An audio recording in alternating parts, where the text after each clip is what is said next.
Comece o dia bem informado com a equipe de jornalismo da Verde Vale FM. No ar, Jornal Verde Vale.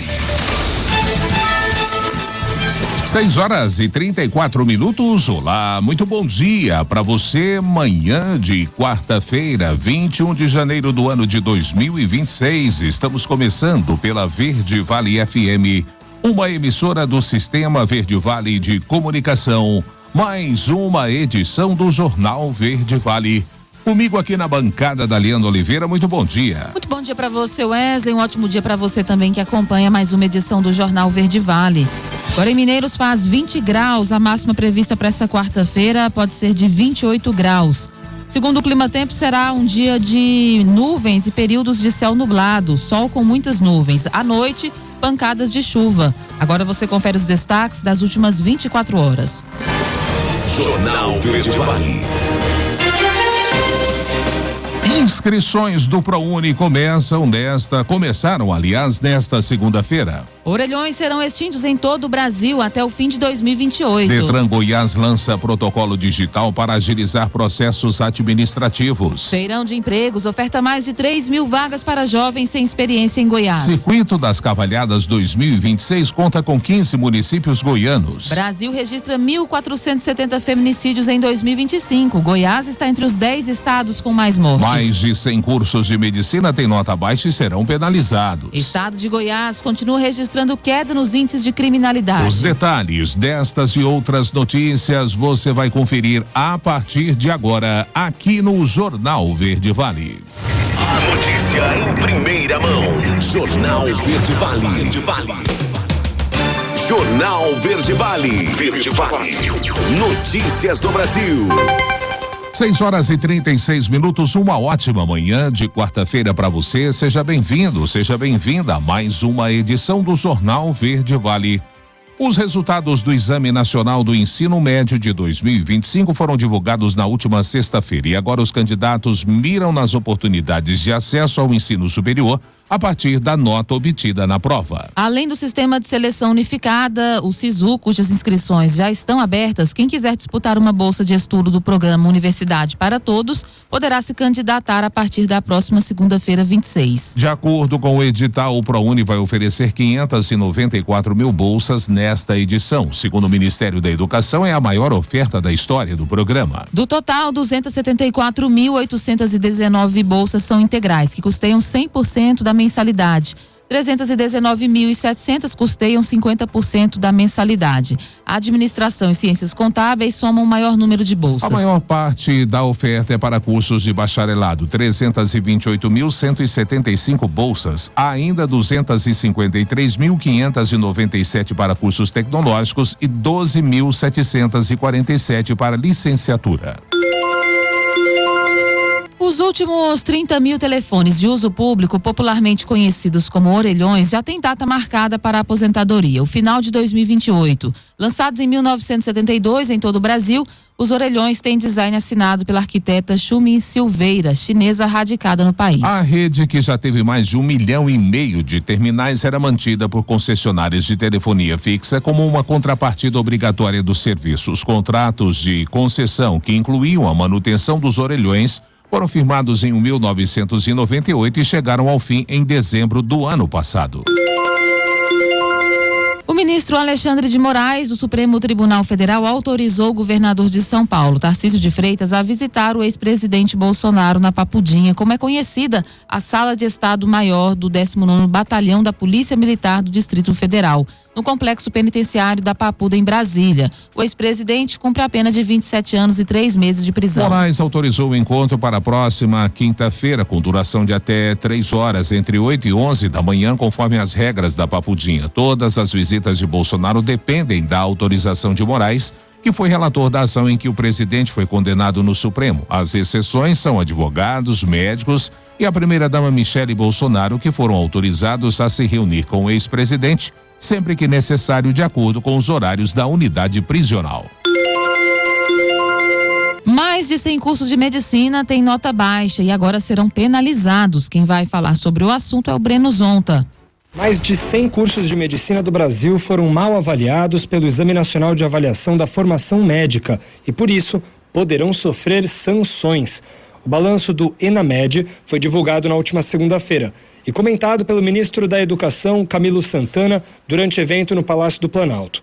Ele destacou que é papel do Ministério da Educação fiscalizar a qualidade dos cursos de ensino superior do país. Infelizmente, os governos anteriores praticamente se omitiram no papel de regular os cursos de medicina nesse país. Com a moratória de 2017, o MEC perdeu a capacidade de coordenar esse processo e foram enxurrada de processos judiciais no Brasil na ampliação e abertura de vaga de medicina. Vocês terem uma ideia, de 2016 para 2022, praticamente se dobrou o número de vagas de curso de medicinas privadas no Brasil. Instituições de ensino que receberam nota 1 ou 2 no exame terão penalidades. Cursos com nota 2 terão que reduzir a quantidade de vagas para ingresso. Já aqueles com nota 1 terão que suspender totalmente o ingresso de novos estudantes. Embora 107 cursos tenham recebido essas notas, 99 deles serão penalizados pelo MEC, já que faculdades estaduais e municipais não são geridas pela pasta federal. Apresentamos dados hoje, vamos ter as medidas cautelares necessárias no processo de transição. Nosso objetivo não é prejudicar ninguém, muito menos o aluno, que nenhum será prejudicado, mas é garantir que as universidades reflitam sobre a qualidade da sua infraestrutura, da sua monitoria, dos seus laboratórios, dos seus profissionais, para a gente poder ter bons profissionais formados nesse país. O ministro destacou que o resultado do exame foi surpreendentemente positivo, com 67% dos 304 cursos de medicina que o MEC tem atribuição para regular, registrados nas faixas de avaliação satisfatórias, entre os conceitos 3 e 5 do ENAMED. No entanto, diante dos demais 30% com resultados insatisfatórios, ele pondera que todos os cursos que formam profissionais que cuidam da vida das pessoas devem ter sua qualidade garantida pelas avaliações. Agência Rádio Web, produção e reportagem, Breno Zonta. Jornal Verde Vale. Notícias de Goiás. 6h42. O deputado estadual Clécio Alves reforçou que a Domingos Ketley, do Portal Mais Goiás, aquilo que já circula nos bastidores sobre o próprio futuro político. Embora evite cravar o próximo endereço partidário, ele deixou uma certeza sem margem para dúvidas. No Republicanos, ele não permanece para a disputa das eleições deste ano. Desde antes das eleições de 2024, quando o ex-prefeito de Goiânia, Rogério Cruz, foi convidado a se retirar do Republicanos, recebendo morada no Solidariedade para a disputa, Clécio Alves demonstra incômodo em permanecer na sigla. O parlamentar tem convites à mesa, inclusive. Um feito pessoalmente pelo ex-governador Marconi Perillo, que tenta reocupar espaço no tabuleiro ao abrir portas do chamado Ninho Tucano. Clécio diz não estar preocupado agora com siglas, filiações ou cores partidárias. Afinal de contas, a janela só abre apenas no mês de abril. O discurso é de foco exclusivo na reeleição, como se a legenda fosse detalhe técnico e não instrumento central da disputa. A decisão, repete, virá no momento oportuno e será comunicada quando deixar de ser especulação para se tornar fato.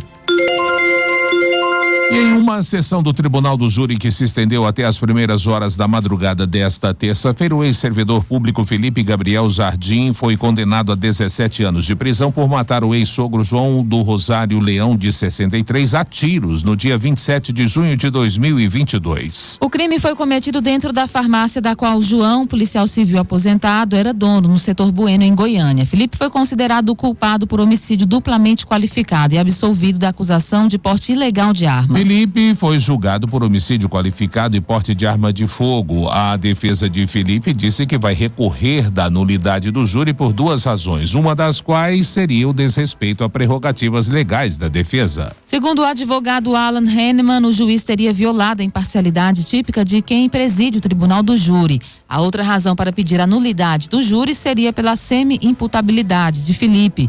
Conforme defende o advogado, os laudos apontam que Felipe, no momento do crime, não tinha total condição de entender a ilicitude de suas ações.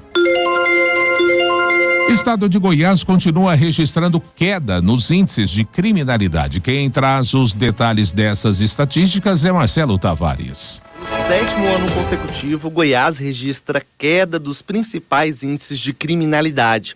Dados da Secretaria de Segurança Pública mostram um comparativo de 2018 a 2025.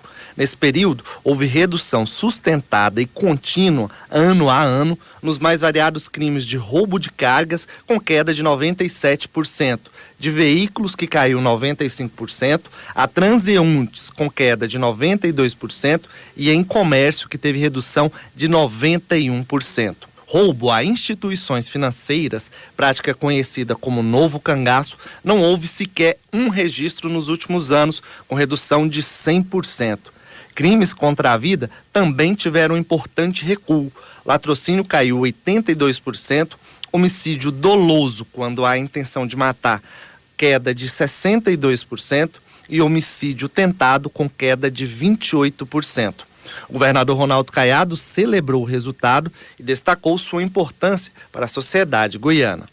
Goiás chegou a um ponto de sofisticação máxima no combate a cada um dos crimes, e nisso trazendo a patamares mínimos de incidência no nosso estado de Goiás. E a segurança pública, eu quero repetir, é aquela que dá sustentação para que todos os outros setores da economia, da sociedade possam avançar. Você não tem cidadania se você não tem ali a segurança pública implantada. Você não tem economia pujante se você não tem segurança pública. Segundo o relatório da Secretaria de Segurança Pública, em 109 municípios goianos não houve nenhum homicídio consumado durante o ano de 2025. Outros dados divulgados no Balanço da Segurança podem ser conferidos no site agenciacoradenoticias.go.gov.br. De Goiânia, Marcelo Tavares, da Agência Cora. Jornal Verde Vale. Esportes. 6h46. Pelo primeiro compromisso do ano na Champions League, o Real Madrid recebeu Mônaco nessa terça-feira. Em duelo no Santiago Bernabéu, os merengues contaram com o show de Vini Júnior na goleada por 6-1 sobre os franceses. O atacante brasileiro só não fez chover na Espanha, mas distribuiu assistências e marcou um gol. Com o resultado, o Real Madrid está na terceira colocação da fase da Liga da Champions League com 15 pontos. Em 7 partidas, os merengues venceram 5 confrontos e perderam 2. O Mônaco está em 20º com 9 e ainda corre o risco de ser eliminado da primeira fase da competição. E o Flamengo informou nesta terça-feira, através de nota oficial, que irá jogar com seu elenco profissional no clássico contra o Vasco, válido pela terceira rodada do Campeonato Carioca. A partida acontecerá nesta quarta-feira, às 21h30, no Maracanã. Até o momento, o rubro-negro já jogou 3 partidas no Campeonato Carioca, todas com jogadores e comissão técnica da base. Foram 2 derrotas e 1 empate. Vale lembrar que o time já jogou de forma adiantada a 5ª rodada da competição, em decorrência da Supercopa Rei. Com esses resultados, o Flamengo está na última posição do Grupo B do torneio com apenas 1 ponto. Já o seu adversário, o Vasco, é vice-líder do Grupo A. Detalhe que em seus 2 confrontos ele atuou com a equipe profissional, sendo o titular na estreia e o reserva na segunda. Jornal Verde Vale. Agronegócios. 6h47. O vazio sanitário para a cultura do algodão na região 4 de Goiás terminou nesta terça-feira. Com isso, o produtor ficou autorizado a começar o plantio já a partir de hoje, quarta-feira, nos 97 municípios abrangidos pela medida. A autorização para a semeadura segue até 15 de abril, conforme a instrução normativa número 5/2025. O objetivo é prevenir e combater a principal praga da cotonicultura, o bicudo do algodoeiro. De acordo com o 4º boletim da safra 25/26 da Companhia Nacional de Abastecimento, as lavouras goianas devem produzir 136 mil toneladas de algodão na temporada 25/26, com média de 4,5 toneladas por hectare. O presidente da Agrodefesa, José Ricardo Caixeta Ramos, reforça que o respeito ao calendário de semeadura é determinante para alcançar esse nível de produtividade. O gerente de Sanidade Vegetal da Agrodefesa, Leonardo Macedo, explicou que a uniformidade no plantio é uma das estratégias mais eficazes no controle da praga. Ainda segundo a instrução normativa 5/25 da Agrodefesa, o produtor de algodão em Goiás deve realizar o cadastramento eletrônico das lavouras junto à agência até 30 dias após a semeadura. As informações devem ser prestadas por meio do Sistema de Defesa Agropecuária de Goiás. A plataforma está acessível pelo link cidago.agrodefesa.gov.br. A notícia em primeira mão. Jornal Verde Vale. 6h49. Se o seu gás acabar aí na sua casa, você já sabe, né? Ligue lá no Gás Rocha Farias, é o 3661-2002. Eles atendem inclusive domingos e feriados. Troca de óculos novo é lá na Óticas Carol, né? Lá é a maior rede de óticas do Brasil. Lentes a partir de R$ 59,90. Casa das Iscas, de tudo para artigos de pesca e caça. Documentação para legalização da sua arma e muito mais. Seguros, é na Convida Corretora de Seguros. Anote aí, 996761122. JR Montagens, especializada em serviços de torno, fresa, soldas, corte e dobra de chapa, balanceamento digital de cardãs, rotores e muito mais para você. E lá na H5 Auto Center você encontra pneus multimarcas, manutenção em suspensão, direção, freios e muito mais para o seu veículo. Agora, na Verde Vale, os comentários de Alexandre Garcia. Bom dia. O agro que se cuide. O ministro do Desenvolvimento Agrário, que nome, né? É o ministro, digamos, da reforma agrária, porque desenvolvimento agrário é o ministro da Agricultura, né? Mas, enfim, desenvolvimento agrário, na verdade, é o agricultor, né? Paulo Teixeira anunciou que logo, logo vai haver um pacote imenso de desapropriações para fazer reforma agrária e assentar 230 mil famílias e mais 26 mil que ainda estão esperando. Segundo ele, é a maneira de se conseguir paz no campo. Vai conseguir a paz no campo. Vai ser anunciado em Salvador no Encontro Nacional do MST, provavelmente por Lula. Bom, paz no campo, então vai fazer isso e aí o MST vai acabar, né? Porque já atendeu todo mundo. Não vai ter mais sem terra. Todo mundo vai ter terra, todo mundo vai para o sindicato rural, vai plantar soja, vai se filiar à ProSoja. Não, imagino que vai ser assim, né? Ninguém mais vai invadir nada depois dessa, né? Isso é a paz no campo. Bom, outra paz aí que está se buscando é que o Supremo nos dê paz, né? Alguns ministros do Supremo que se acham donos da Constituição, donos da lei, donos do devido processo legal e donos do Supremo, quando não são, né? São apenas servidores do povo brasileiro. O senador Eduardo Girão, que representa o Ceará, foi à Procuradoria-Geral da República com uma ação, uma interrogação sobre o Master e o ministro que se adonou, se apropriou das investigações Dias Toffoli, porque o senador Girão é um dos integrantes da CPI, que está investigando o roubo de 6 bilhões de idosos da Previdência, beneficiários da Previdência, e chegou ao ponto de que não pode saber o que está nos celulares apreendidos, de Vorcaro, por exemplo, porque está sob lacre e sob custódia do presidente do Senado. Ele quer abrir isso. Já foram a CPI, CPMI, já foi ao ministro relator do caso da Previdência, que é André Mendonça, pedir isso. Mas ele está lá achando que está muito fora do normal a atuação do ministro Toffoli. Aliás, o presidente do Supremo, ministro Edson Fachin, dizem que está preocupado com isso, conversando com os outros ministros, mas como o Estadão cobrou no editorial de ontem, né, que o silêncio de Fachin se aproxima da omissão, que é preciso fazer alguma coisa, inclusive, eu acho, para salvar o Supremo, que está sendo esmagado pela demolição do Master em cima dele, por causa de 2 ministros. Vocês lembram daquela equipe de promotores que trabalhava no Maranhão e que renunciou ao Grupo Especial de Combate ao Crime Organizado, porque achou que a Procuradoria do Maranhão não estava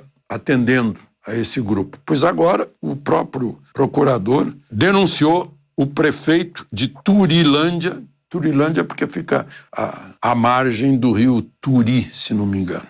Paulo Curió, a mulher dele, a Eva Curió, a vice-prefeita, a ex-vice-prefeita, um total de 10, por corrupção com desvio de 56 milhões num município de pouco mais de 30 mil habitantes. Isso que está faltando 11 vereadores que estão com tornozeleira, não foram denunciados ainda. Gente, essa questão de pegar dinheiro do povo, o dinheiro não é do Tesouro Nacional. O Tesouro Nacional é só o guardião.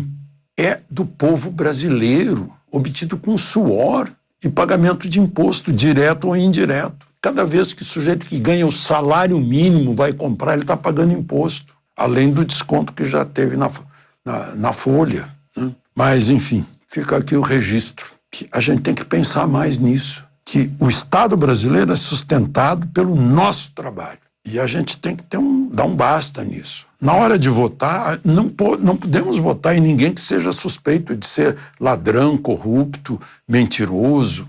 Tem que estar acima de qualquer suspeita. De Brasília, Alexandre Garcia. Você ouviu os comentários de Alexandre Garcia. Jornal Verde Vale. Verde Vale. Notícias do Brasil. 7h02, já de volta com o segundo bloco do Jornal Verde Vale. A decisão sobre a extradição da ex-deputada Carla Zambelli da Itália para o Brasil foi novamente adiada após a audiência realizada ontem em Roma.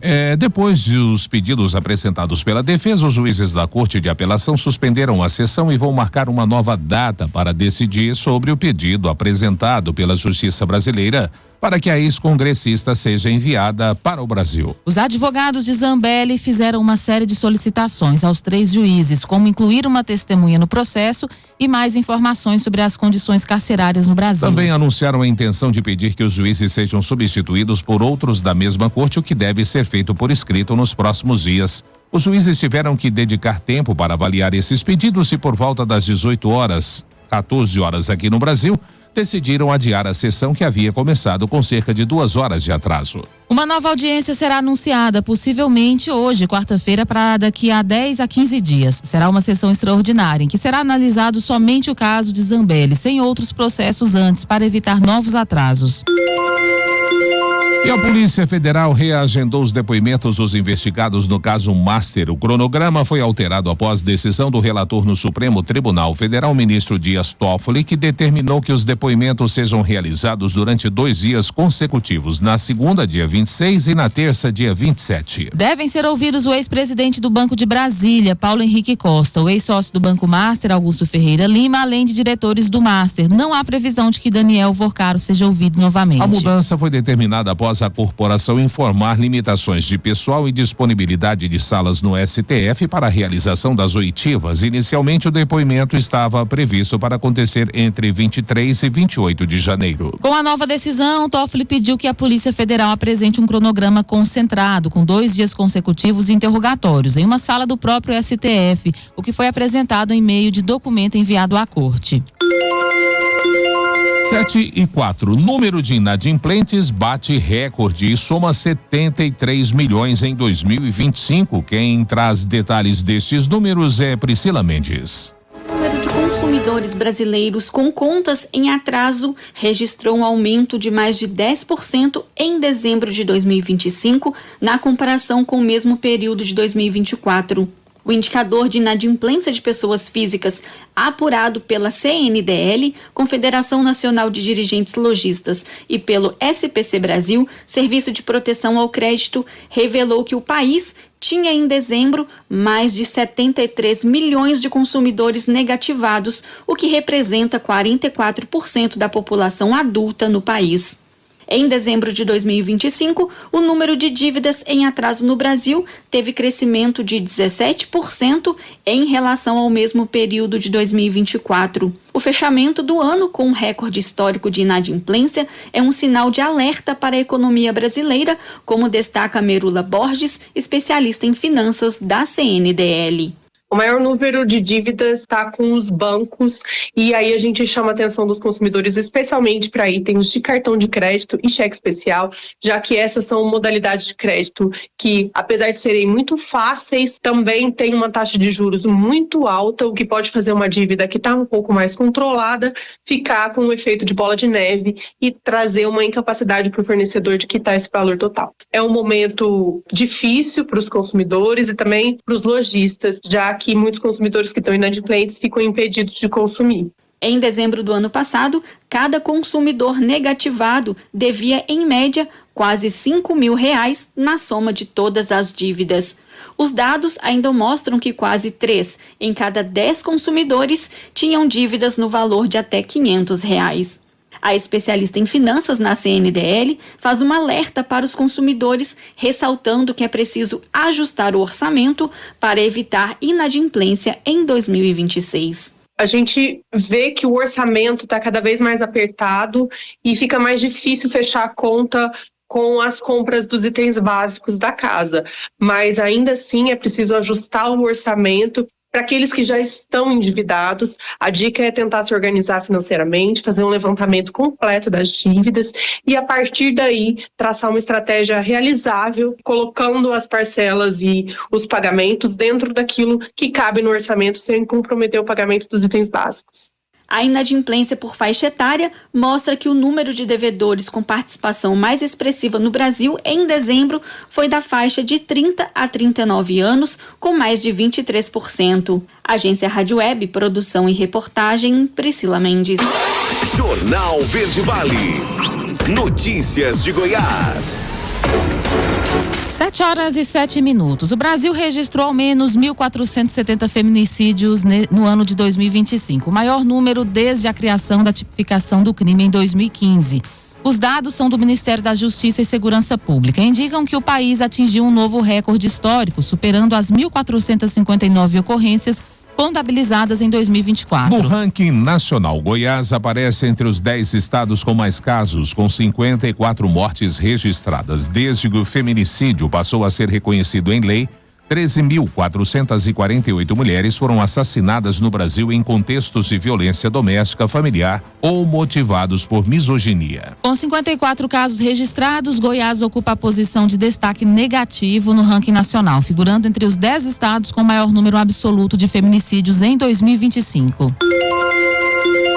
E o primeiro feirão de empregos de 2026, que ocorre nesta quarta e quinta-feira em Goiânia, terá foco especial em oportunidades para jovens que não têm experiência. São mais de 3.000 vagas para candidatos entre 18 e 30 anos. O feirão será realizado na Central Mais Empregos do Governo de Goiás, Avenida Araguaia, esquina com a Rua 15 Centro, das 8 às 17 horas. Serão realizadas entrevistas com candidatos no local, assessoria para elaboração do currículo e capacitação gratuita, em oficinas rápidas e inscrições para cursos de 40 horas. Há também as oportunidades para o público em geral, com cerca de 13.000 vagas disponíveis em Goiânia e no interior do estado, com salários que podem ultrapassar a R$3.000. Ao todo, 9 empresas participarão da ação, realizando entrevistas diretamente no local, entre supermercado, perfumaria, utilidades domésticas, fast food, entre outros. O Circuito das Cavalhadas terá 15 cidades participantes em 2026 e contará com investimento de R$5 milhões por parte do governo goiano, valor 1 milhão superior ao aplicado no ano passado, quando foram distribuídos 4 milhões ao evento. Realizado pela Secretaria de Estado da Cultura, o circuito contempla os municípios de Lusiânia, Santa Cruz de Goiás, Poços, Jaraguá, Pirinópolis, Palmeiras de Goiás, Hidrolina, São Francisco de Goiás, Crixás, Santa Terezinha de Goiás, Pilar de Goiás, Corumbá de Goiás, Cidade de Goiás, Silvânia e Niquelândia. Em 2025, as etapas reuniram cerca de 500.000 espectadores, segundo estimativas. Na edição do ano passado, o circuito incorporou a Caravana da Sustentabilidade da Tecnologia, realizada em parceria com a entidade Programando o Futuro, responsável pela gestão do Sucatec, programa vinculado à Secretaria do Estado da Ciência, Tecnologia e Inovação. A ação promoveu a arrecadação e o descarte de resíduos eletrônicos durante as etapas. Secretaria de Estado da Saúde de Goiás mobiliza municípios para fiscalizar venda de fórmulas infantis proibidas pela Anvisa. Quem vai trazer os detalhes é o repórter Costa Júnior. A Secretaria de Estado da Saúde de Goiás emitiu alerta sanitário para que os municípios goianos realizem uma força-tarefa de fiscalização no comércio local. A ação tem o objetivo de verificar a venda dos lotes específicos de fórmulas infantis proibidos pela Anvisa. A fiscalização deve ser realizada no comércio local, que inclui farmácias, drogarias, distribuidoras e supermercados. supermercados.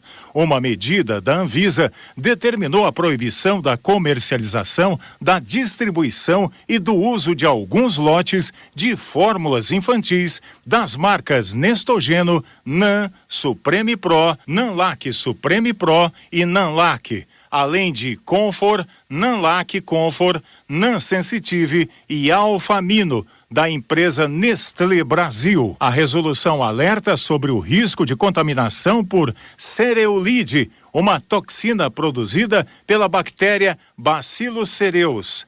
O consumo de alimento contaminado pela toxina pode causar vômito persistente, diarreia ou letargia, que é a sonolência excessiva, lentidão de movimentos e raciocínio e incapacidade de reagir e expressar emoções.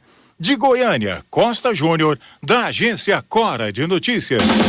Jornal Verde Vale. Esportes.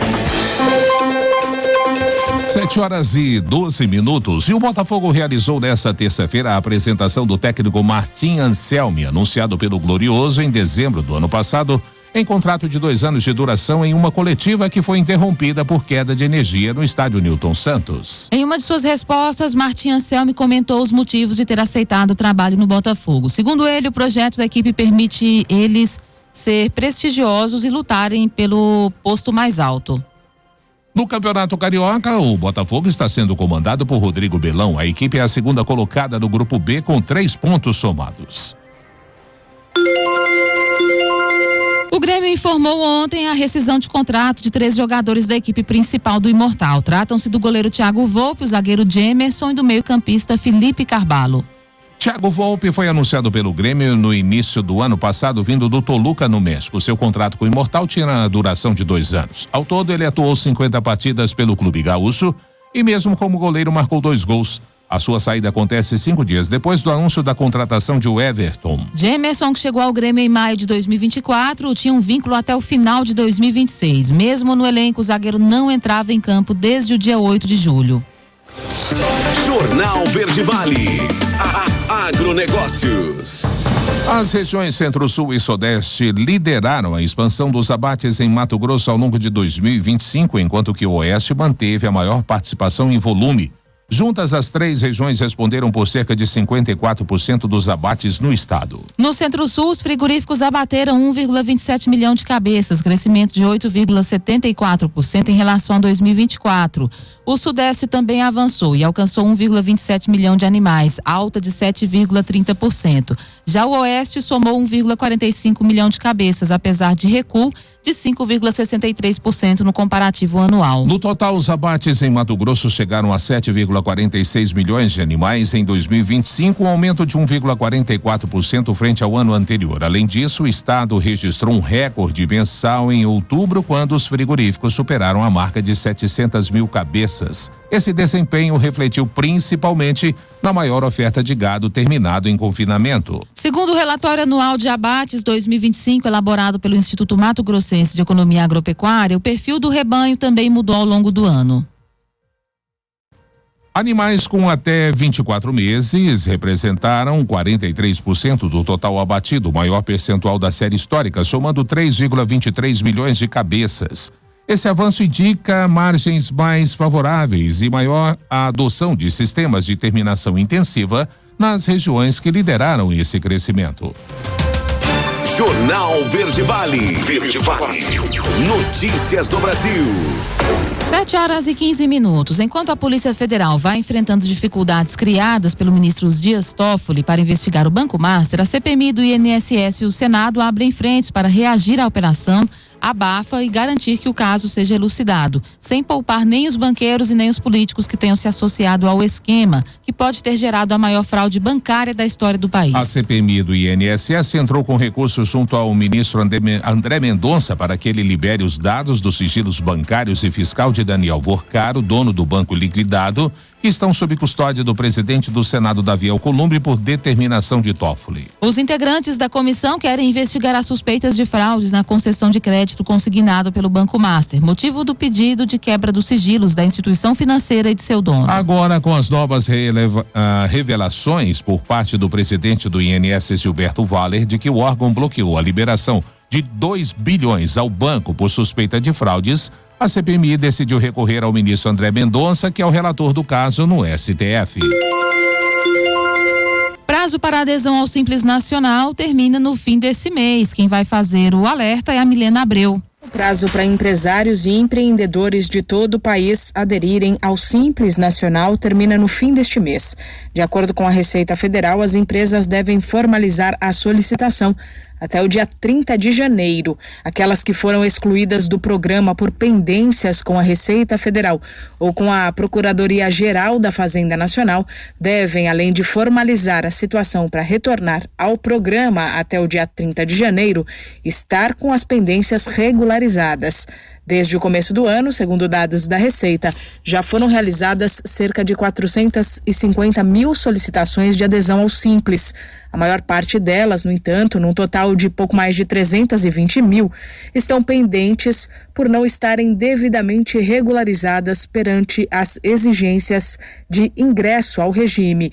As demais foram aceitas e os respectivos contribuintes já constam como optantes a partir do dia 1º de janeiro de 2026. Vale destacar que para as empresas que já fazem parte do Simples Nacional e não têm pendências, a renovação é automática. O Simples Nacional foi criado em 2006 e permite que diferentes tributos sejam pagos em apenas uma guia, com redução de valores e menos burocracia. Para aderir ao programa é preciso seguir alguns critérios. O principal é estar dentro dos limites de faturamento. R$4.800.000 por ano para empresas de pequeno porte e R$360.000 por ano para microempresas. Importante lembrar que as empresas que perderem o prazo em janeiro de 2026 só vão poder fazer nova solicitação de adesão ao regime em setembro deste ano, para efeitos a partir de 1º de janeiro de 2027. Da Rádio 2, Milena Abreu.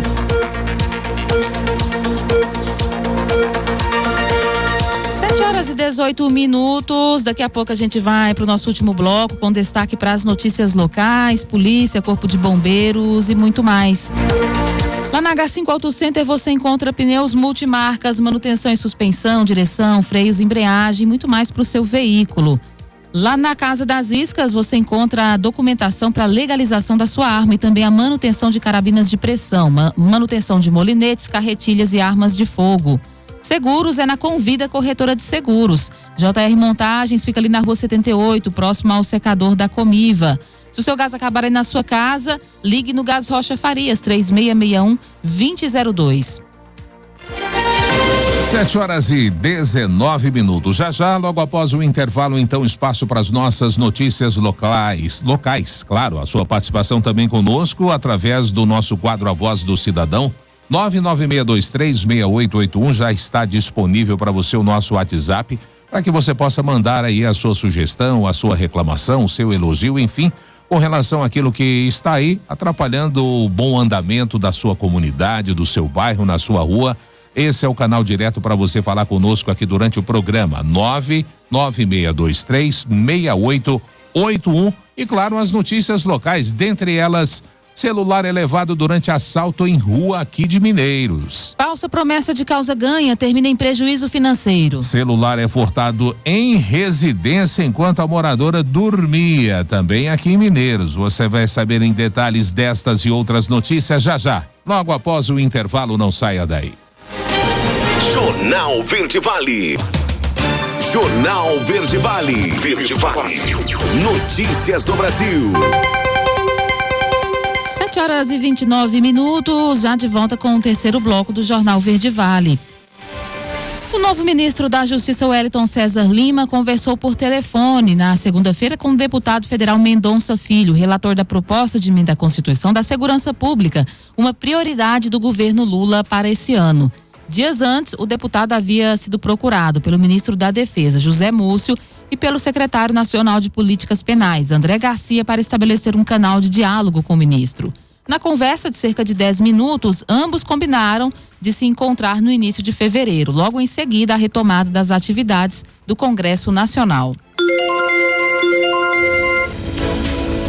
Uma operação contra o tráfico transnacional de drogas cumpriu 12 mandados de prisão e 24 de busca e apreensão na manhã de ontem. A Operação Expurgo da Polícia Federal mira membros do PCC que coordenam a entrada de cocaína vinda da Bolívia para o Brasil. Segundo as investigações, a maior parte da droga transportada pela quadrilha vinha de Santa Cruz de la Sierra. Mulas eram contratadas pelo grupo criminoso para engolir as drogas em cápsulas e entrarem em ônibus aqui no Brasil. Segundo a Polícia Federal, ao chegar em São Paulo, essas pessoas eram levadas para chácaras, onde expeliam a droga, que em seguida era distribuída no estado. Mandados são cumpridos em São Paulo e em Mato Grosso do Sul. Há equipes da Polícia Federal em Piracicaba, Limeira, Americana, Santa Bárbara e outras cidades paulistas. Em uma das casas, blocos de drogas foram encontrados sob a pia de um banheiro. O material foi achado com a ajuda de cães farejadores. 7h31. A vacinação contra a dengue. Profissionais da saúde de todo o país serão imunizados a partir de fevereiro. Quem vai trazer essas informações é a Milena Abreu. Profissionais de saúde de todo o país serão imunizados contra a dengue em fevereiro. De acordo com o Ministério da Saúde, cerca de 1.100.000 trabalhadores da atenção primária que atuam na linha de frente dos atendimentos devem receber a vacina Butantan DV a partir do dia 9 do mês que vem. O imunizante, desenvolvido pelo Instituto Butantan com tecnologia 100% nacional, é o primeiro do mundo a garantir proteção contra a dengue com uma dose única. A eficácia global da vacina é de 74%, com proteção total contra hospitalizações e uma redução de 91% nos casos graves da doença. Ainda de acordo com o Ministério da Saúde, a ideia é gradativamente ampliar o público imunizado, garantindo que toda a população entre 15 e 59 anos de idade receba a proteção. Enquanto isso não acontece, vale lembrar que o SUS continua oferecendo a Qdenga, que é uma vacina japonesa contra a dengue para jovens de 10 a 14 anos. Da Rádio 2, Milena Abreu. Jornal Verde Vale. Notícias de Goiás. 7h32. O Departamento Estadual de Trânsito de Goiás, o DETRAN, deu mais um passo rumo à modernização dos serviços públicos com o lançamento do protocolo digital. Uma ferramenta que promete transformar a forma como os cidadãos abrem processos administrativos junto ao órgão. A novidade disponível pelo Sistema SEI do Governo de Goiás permite que solicitações sejam feitas totalmente online, com rapidez, segurança e validade jurídica. O objetivo principal do protocolo digital é facilitar o acesso aos serviços do DETRAN, eliminando a necessidade de deslocamentos e longas esperas em unidades presenciais. Com a digitalização, o cidadão ganha tempo e comodidade, enquanto o órgão reduz a sobrecarga de atendimento físico. Além disso, o sistema garante transparência e segurança jurídica em cada processo aberto. Para utilizar o protocolo digital, o interessado precisa ter uma conta no gov.br com nível de acesso prata ou ouro. O cadastro é gratuito e pode ser feito online. Também é necessário ter os documentos digitalizados em forma de PDF, JPG ou PNG, além de acesso ao e-mail cadastrado, já que a senha de assinatura é enviada por esse canal. A secretária de Estado da Educação, Fátima Gavioli, em entrevista, disse que a pasta prevê a entrega de pelo menos 22 obras até março de 2026, na reta final do governo de Ronaldo Caiado. Segundo a titular, as intervenções devem responder por reformas, novos empreendimentos e construções de novas sedes para ampliar e qualificar os espaços destinados ao ensino. Um exemplo é a substituição da sede da Escola Estadual José Bonifácio da Silva, em Aparecida de Goiânia, de uma escola de placas pré-fabricadas por um novo edifício de alvenaria. A inauguração da sede aconteceu na terça-feira com a presença da titular, do vice-governador Daniel Vilela e da primeira-dama Gracinha Caiado. Entre as obras previstas estão a inauguração do Centro de Ensino em Período Integral Bilíngue Liceu de Goiânia, na capital, marcada para a próxima sexta-feira, e a entrega do novo Colégio Estadual Sebastião Alves Mendonça em Hidrolândia, prevista para o dia 5 de fevereiro. A secretária também relembrou que já foi expedida nessa última segunda-feira a ordem de serviço para a reforma do Colégio Estadual Senador Onofre Quinão. O cronograma de entregas coincide com o fim programado da gestão Caiado no governo estadual, período em que o governador deve se dedicar exclusivamente à disputa das eleições presidenciais deste ano. Estado inicia a instalação de pontos de Wi-Fi para fortalecer o turismo em regiões estratégicas. Quem vai falar sobre essa iniciativa é a Leandra Matos. A Secretaria-Geral de Governo começou a instalação de pontos de Wi-Fi público em 40 localidades do estado, com o objetivo de fortalecer o turismo local. A iniciativa vai ampliar a conectividade em regiões com baixa oferta inexistente de internet, incluindo pontos turísticos e áreas de interesse público. As localidades atendidas estão distribuídas por 28 municípios. Entre os pontos contemplados estão a Praia Quarto Crescente, o Parque Nacional das Emas, o Parque Estadual Terra Ronca, a Comunidade Calunga, o Lago Bom Sucesso, a Orla do Lago dos Tigres, Posse da Badia, Olhos d'Água e o Distrito de São Jorge, dentre outros. O projeto envolve o fornecimento, a instalação, a configuração e a operação dos pontos de Wi-Fi. As instalações incluem vistorias técnicas, testes de desempenho e a entrega documentada de cada ponto. Após essa fase, os pontos passam por avaliação e ativação, com previsão de conclusão para março. De Goiânia, Leandra Matos, da Agência Cora de Notícias. Jornal Verde Vale. Agronegócios. 7h36. A Organização Avícola do Rio Grande do Sul recebeu com euforia, alívio e senso de responsabilidade a confirmação da reabertura do mercado chinês para os produtos avícolas do Rio Grande do Sul. A China representa um mercado estratégico e altamente relevante para o Brasil, e em especial para o Rio Grande do Sul, tanto por seu volume quanto por sua importância geopolítica e comercial que exerce no cenário internacional. Sua reabertura restabelece fluxos essenciais para a sustentabilidade econômica do setor avícola gaúcho. O período de aproximadamente 2 anos de espera foi marcado por angústia, incertezas e desafios significativos para produtores, indústrias e toda a cadeia produtiva avícola gaúcha. Em determinados momentos, compreendemos que o processo de reabertura do comércio avícola com a China poderia ter contado com a maior celeridade e contundência. Ainda assim, o desfecho positivo demonstra a relevância do diálogo técnico-institucional.